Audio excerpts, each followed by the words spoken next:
The second time in 6 months, a star in the often brutal world of gangster rap has been gunned down. This time it was Notorious B.I.G. Biggie, the hip-hop icon, left an indelible mark on music, but the mystery surrounding his murder is still one of the biggest puzzles in history. Now there's a surprising twist. The legendary Dr. Dre is reportedly caught up in the speculation, supposedly arrested in connection with Biggie's tragic end. The arrest. In the quiet and affluent neighborhood of Malibu, California, an unexpected incident unfolded at the residence of Dr. Dre, resulting in his arrest.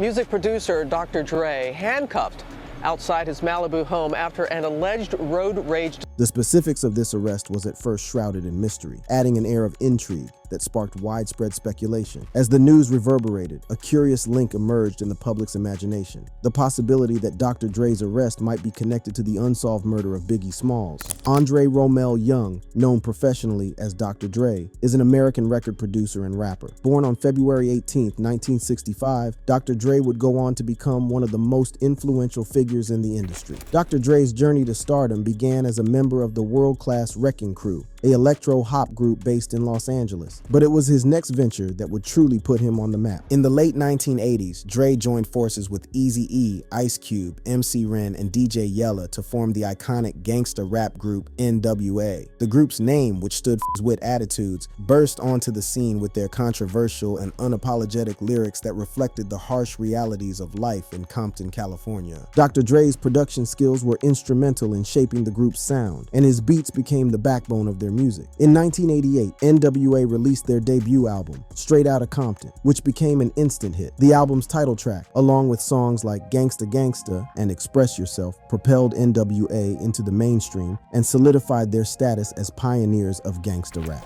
However, tensions within the group began to rise, leading to the departure of Ice Cube in 1989. Despite this setback, Dr. Dre remained determined to make his mark as a solo artist and producer. In 1992, Dr. Dre released his highly anticipated solo debut album, The Chronic. This groundbreaking album would not only establish Dre as a solo artist, but also introduce the world to a new subgenre of hip-hop known as G-Funk. The Chronic was a game changer. With its smooth melodies, heavy beats, and infectious hooks, the album captivated listeners and showcased Dre's unparalleled production skills. Tracks like Nothing But a G-Thang and Let Me Ride became instant classics and solidified Dre's status as a musical genius. The Chronic not only pushed the boundaries of hip-hop, but also became a cultural phenomenon. It was a snapshot of the West Coast lifestyle, with its laid-back vibes and tales of gangster life. The album's success catapulted Dr. Dre into superstardom and made him one of the best-selling American music artists of 1993. But it wasn't just the music that made The Chronic a groundbreaking album. It was also the introduction of a young rapper named Snoop Doggy Dogg, who would become Dr. Dre's protege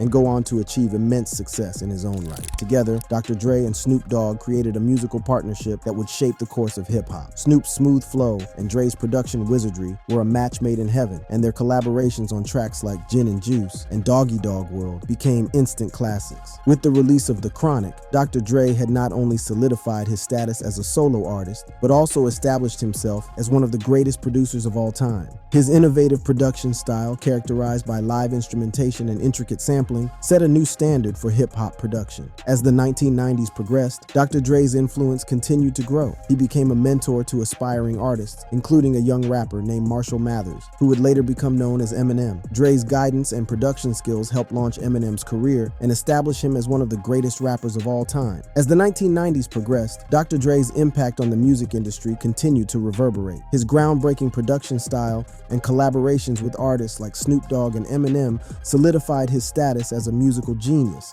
and cemented his place in hip-hop history. Dr. Dre's influence extended far beyond his own music.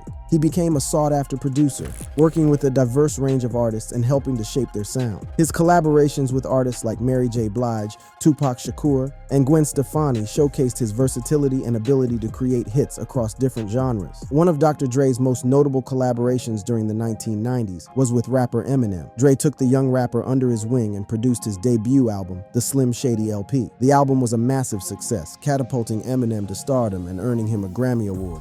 for Best Rap Album. Dr. Dre's mentorship and guidance didn't stop with Eminem. He also played a pivotal role in the success of rapper 50 Cent, producing his debut album, Get Rich or Die Trying. The album became a commercial and critical success, solidifying 50 Cent's status as one of the biggest names in hip-hop. Dr. Dre played a pivotal role in shaping the landscape of the hip-hop scene during the golden age of hip-hop.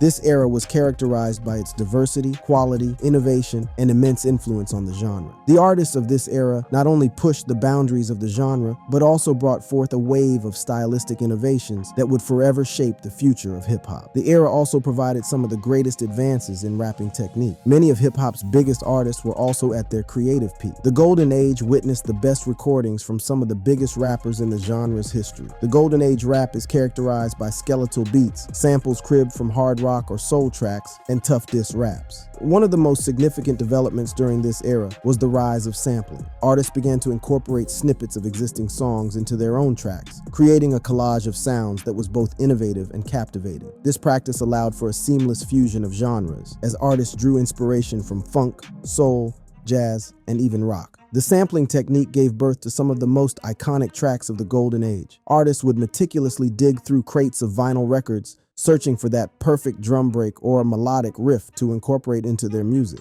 This process added depth and richness to the songs, creating a sonic landscape that was both familiar and fresh. The live performances during the Golden Age were legendary. Artists would take to the stage, commanding the attention of the crowd with their electrifying energy and captivating stage presence. The audience would be transported to another world as the beats pulsated through their bodies and the lyrics resonated in their souls. The concerts were like nothing I had ever experienced before. The energy, the passion, the connection between the artist and the audience, it was magical. You could feel the music in your bones. The Golden Age of hip-hop was also marked by its emphasis on social issues and Black nationalism. Artists used their platform to shed light on the struggles faced by marginalized communities, particularly the African American community. They addressed topics such as police brutality, racial inequality, and the realities of inner-city life, sparking important conversations and giving a voice to the voiceless. Hip-hop became a powerful tool for social change, with artists using their lyrics to challenge the status quo and demand justice. The music became a rallying cry for those who felt unheard, a call to action in the face of adversity. The Golden Age of hip-hop was a transformative era that left an indelible mark on the genre. It was a time of innovation, diversity, and social consciousness. Artists such as LL Cool J, Public Enemy, Beastie Boys, and A Tribe Called Quest pushed the boundaries of what was possible, creating a sonic landscape that captivated audiences worldwide. It was the backdrop of this hip-hop scene that Biggie emerged. The tragic fate of Biggie.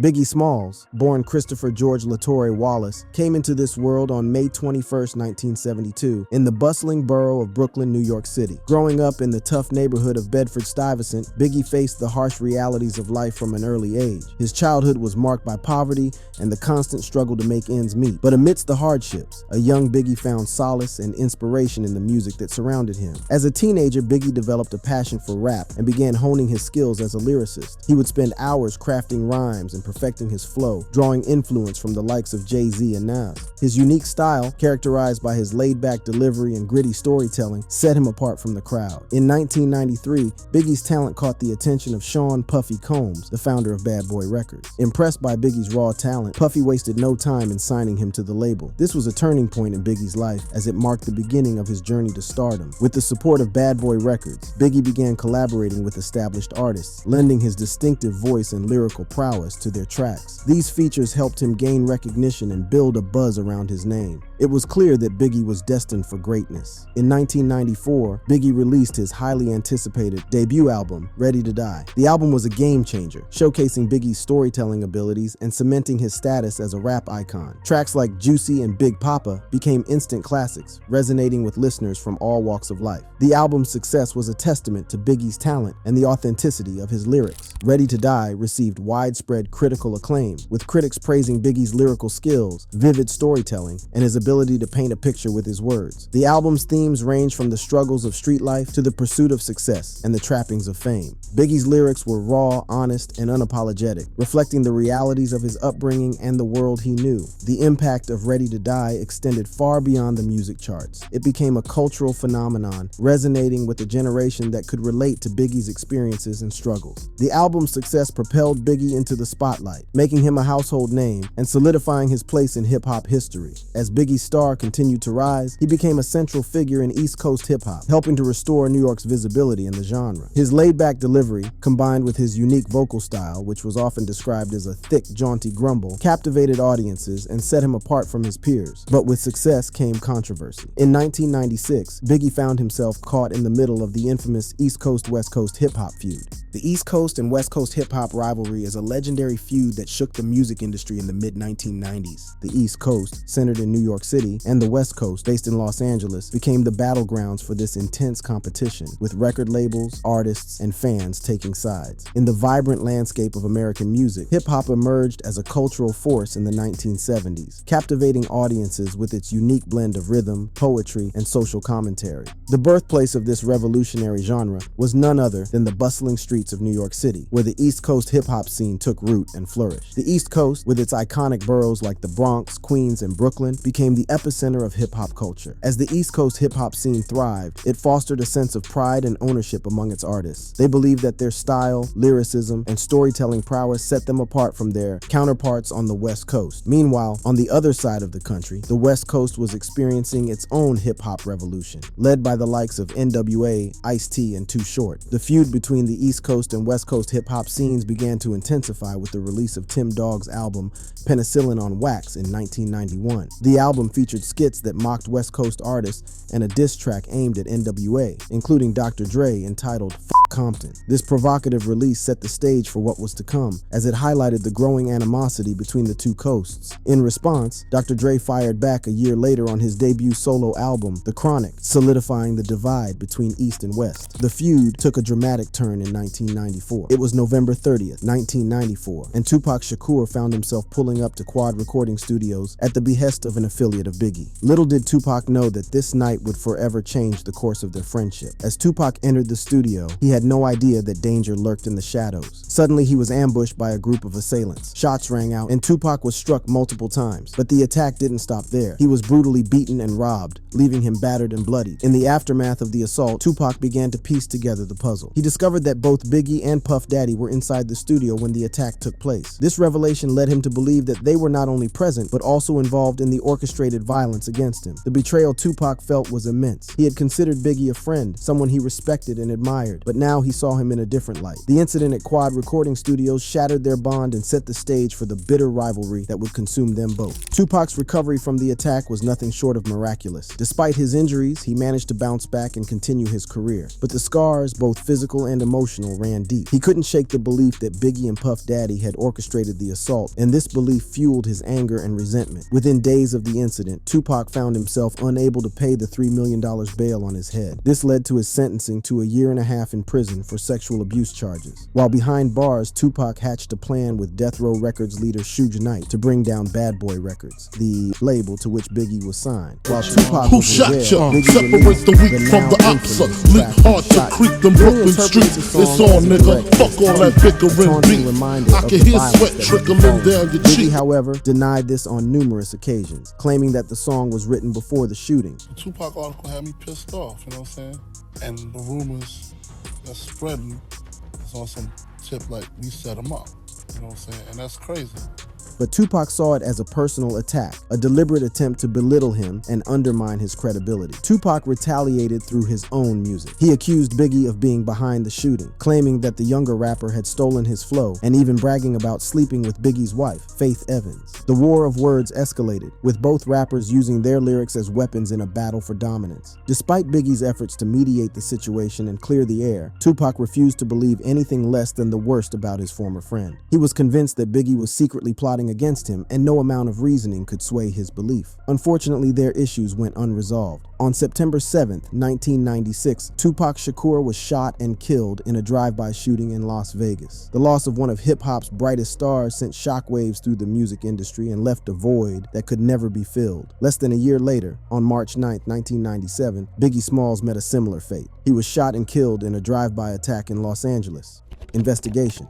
The murder of Christopher Wallace, the notorious Big, sent shockwaves through the music industry and left fans worldwide in a state of disbelief. As news of his tragic death spread, the aftermath of the shooting and the subsequent investigation began to unfold, revealing a complex web of theories, challenges, and unanswered questions. Following the shooting, reports quickly surfaced linking Biggie's murder to the killing of Tupac Shakur 6 months earlier. The similarities between the drive-by shootings and the ongoing East Coast-West Coast hip-hop feud fueled speculation that the two murders were connected. However, despite these speculations and the authenticity of his lyrics, Biggie to Tupac's murder ever surfaced. The investigation into the murder of notorious Big faced numerous challenges and controversies. Allegations of police corruption, cover-ups, and the involvement of record companies added layers of complexity to the case. The LAPD was accused of not fully investigating leads concerning Death Row Records, based on evidence provided by retired LAPD detective Russell Poole. Poole alleged that Knight and corrupt LAPD officer David Mack conspired to kill Wallace and make both deaths appear to be the result of the East Coast-West Coast feud. These allegations sparked a series of lawsuits and legal battles, further complicating the search for truth and justice. The investigation into Biggie's murder faced numerous challenges from the outset. The Los Angeles Times reported that the key suspect in the case was a member of the Southside Crips, acting out of personal financial motives rather than on behalf of the gang. However, the investigation ultimately stalled, and no one was ever formally charged in connection with the crime. The investigation also uncovered the Rampart police corruption scandal, which further complicated the search for the truth. The scandal implicated several LAPD officers in various criminal activities, raising questions about their potential involvement in Biggie's murder. The Wallace family filed a wrongful death lawsuit against the city of Los Angeles, alleging that corrupt officers had concealed their involvement in the murder. During the trial, new evidence emerged, shedding light on previously undisclosed information. Interviews with an incarcerated informant who had been a cellmate of imprisoned Rampart officer Rafael Perez revealed details about Perez's and Mac's alleged involvement with Death Row Records and their activities at the Peterson Automotive Museum on the night of Biggie's murder. Despite these revelations, the case remained unsolved. In 2002, a book titled Labyrinth by Randall Sullivan shed new light on the case, presenting a theory that implicated Marion Shuge Knight, the head of Death Row Records, and corrupt LAPD officer David Mack in the murder of Biggie. The book alleged that Knight and Mack conspired to orchestrate the killing as part of a larger plan to make it appear as though the murder was a result of the East Coast-West Coast rivalry. This theory gained further traction when an alleged hitman named Amir Muhammad, also known as Harry Billups, was identified as the person responsible for carrying out the murder. The theory was based on evidence provided by an informant named Psycho Mike and the general resemblance of Muhammad to the facial composite generated during the investigation. However, it is important to note that these allegations remain unproven and have been met with skepticism. In 2002,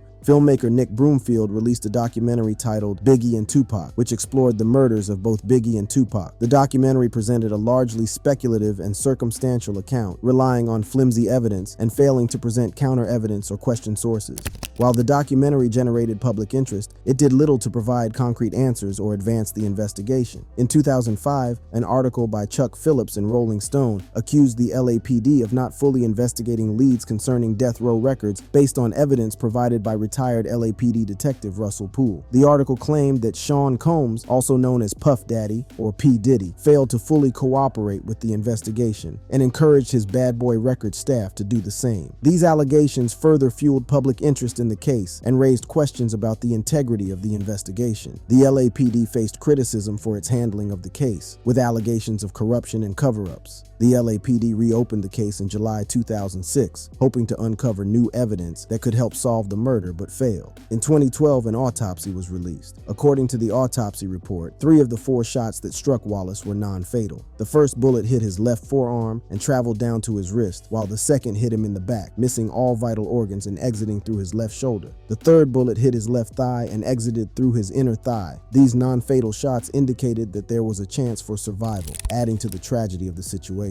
However, the 4th bullet proved to be fatal. It entered through Wallace's right hip, causing severe damage to vital organs, including his colon, liver, heart, and the upper lobe of his left lung before coming to rest in his left shoulder area. The autopsy report provided a grim reminder of the violence and devastation inflicted upon the talented rapper. The release of the autopsy was criticized by the longtime lawyer of Biggie's estate, who objected to an autopsy. The release of the autopsy report in 2012 reignited public interest in the case and prompted renewed efforts in the investigation.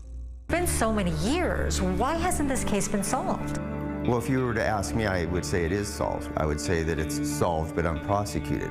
Retired LAPD detective Greg Kading, who had worked on a gang task force that included the Wallace case, alleged that the rapper was shot by a Mob Piru gang member and an associate of Marion Shuge Knight, the head of Death Row Records. Kading believed that Knight had hired Faust to avenge the death of Tupac Shakur, who was killed in a similar drive-by shooting in September 1996. Kading alleges Shakur was killed under the orders of Puff Daddy. Since no one has ever been prosecuted for either murder, there's a lot of room for theories. Over the years, numerous narratives have emerged, suggesting potential involvement of figures within the hip-hop industry, with recent theories even implicating prominent figures like Dr. Dre and Puff Daddy. Despite the efforts of law enforcement and the Wallace family, the case remains officially unsolved. Legacy.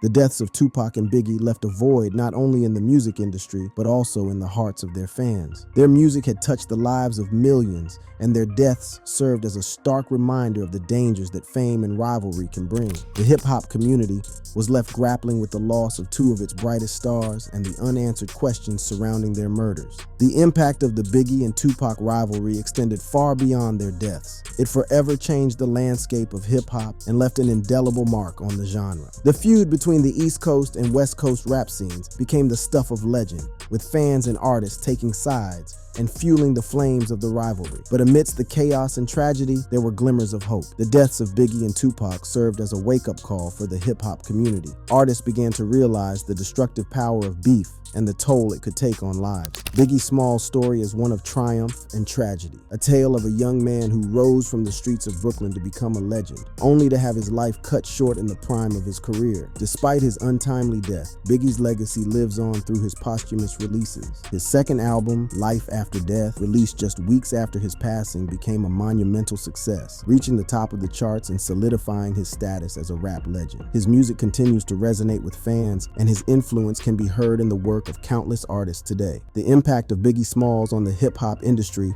cannot be overstated. His unique flow, lyrical prowess, and storytelling abilities set him apart from his peers and solidified his status as one of the greatest rappers of all time. Even after his untimely death, his influence continues to reverberate through the genre, leaving an indelible mark on the music world. Biggie Smalls' impact on hip-hop can be seen in the way he revitalized the East Coast rap scene. His laid-back delivery and smooth flow became his trademark, influencing a new generation of rappers who sought to emulate his style. Artists like Jay-Z, Nas, and 50 Cent have all cited Biggie Smalls as a major influence on their own careers. His impact can be heard in their music, from their lyrical dexterity to their storytelling abilities. He was a larger-than-life figure, known for his charismatic personality and his ability to command a room. His influence can be seen in the way he transcended the boundaries of the rap industry, venturing into other ventures and leaving his mark on popular culture. Biggie Smalls had a keen business sense, and he capitalized on his success by launching various business ventures. He started his own clothing line, Brooklyn Mint, which became a symbol of urban fashion. He also ventured into the world of film, making appearances in movies like Who's the Man and The Show. Biggie Smalls' entrepreneurial spirit and his ability to diversify his brand set him apart from his peers. The final chapter